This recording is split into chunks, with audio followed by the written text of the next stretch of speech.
Walk-on Indians getting set for week number 2 against the Decorah Vikings. Week number 1, they made the trip down to a very talented Waverly Shellrock squad, and Waverly Shellrock got them 42-14. What were your takeaways from that game, Coach?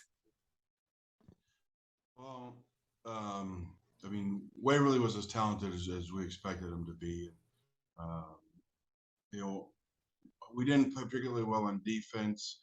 We gave up some long touchdowns, like, right away. Their very first touchdown was about a 60-yard run, and then we ended up turning the ball over, giving them a short field, and they go down and score again, and jumped on us 14-0. We kind of settled in a little bit more, played a little bit better on defense and a lot better on offense. Had able to put some drives together. Had a chance, we were down. It was 21-14 in the second quarter. They went up 28-14, and we drove it down and got down inside the 10 basically, and threw a pick in the end zone at the end of the half. And really kind of controlled the second half. We did mount a few drives, but weren't able to put in more points on the board. We ended up with 6 turnovers though, which obviously that hurts, which was something that bit us last year too. And you can't have any chance to compete with a team with their quality and turn the ball over as much as we did. And are the turnovers, looking back at that game, is that the main thing you got to clean up and focus on as you get ready for week number 2? Turnovers and tackling. We did not tackle well. We had, on a couple of their long runs, we actually missed them in the backfield and didn't get wrapped up and off and ran. So plays that potentially could have been short gain ended up being touchdowns because we didn't tackle well. So that's.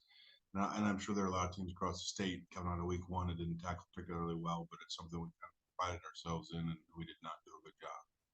I know with the new rules related to contact in preseason, how can you get a team ready to tackle and get ready at that game speed, knowing the fact that rules don't really allow you a lot of contact the way it used to be?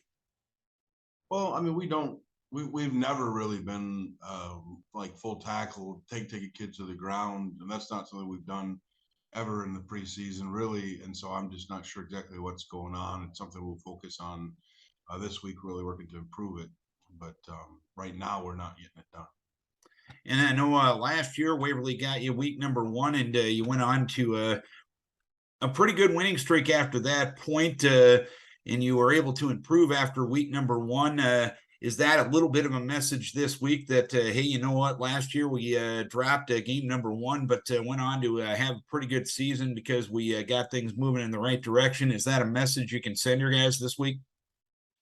Yeah. If we can get the things cleaned up, because like I said, we did move the ball fairly well against Waverly. We were able to show the kids things they did well on film, things that might be there against teams that aren't quite so talented going forward.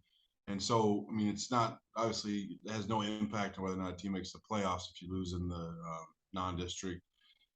So, I mean, that would be the benefit of that game. But we've got a lot of things to clean up. But yeah, it didn't hurt our position as far as if we want to make a playoff trip and then where that goes. So it's just things to work on. And this week, Decorah comes to town. What do you expect out of the Vikings? Well, they had a tough loss last week, so we expect them to be prepared. Kind of the same deal as we are. It helps get the kids focused. They're another staff that's been together for quite a while and know how to get kids coached up and prepared. So we expect that they'll work to fix whatever they saw in their films that they need to work on, and they'll be looking for their first win. And it's long-standing rivalry, 20-mile difference, and it'll be a big game for both of us. All right, Coach, here's hoping you can keep your kids healthy. We wish best of luck again this week. All right, thank you. Chad Beermann, head coach of the Walk-On Indians.